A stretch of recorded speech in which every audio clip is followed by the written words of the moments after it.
Hi అండి, నమస్తే. ఎలా ఉన్నారు? బాగున్నారా ఫ్రెండ్స్? మధ్యాహ్నం భోంచేశారా ఫ్రెండ్స్? నేనైతే కొన్నా భోంచేస్తున్నాను. మా పిల్లలు కానీ ఇంట్లోనే ఉన్నారండి. మా పెద్ద అబ్బాయికి ఏమో సాంబార్ కావాలి, మా చిన్న అబ్బాయికి ఏమో పప్పు కావాలి. ఈరోజు పప్పు చేశానమాట.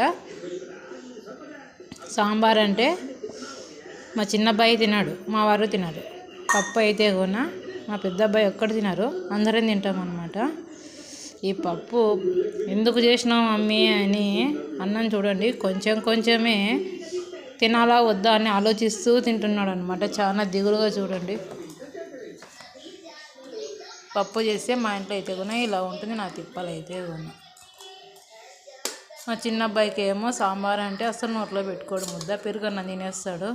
మా వారైతే కూడా సాంబార్ చేసినావా అని రాగం తీస్తాడు అనమాట. ఇది మా ఇంట్లో అయితే కూడా. మీ ఇంట్లో కానీ పిల్లలు ఇలాగే ఉన్నారా ఫ్రెండ్స్? నాకు కామెంట్ చేయండి. Bye bye friends.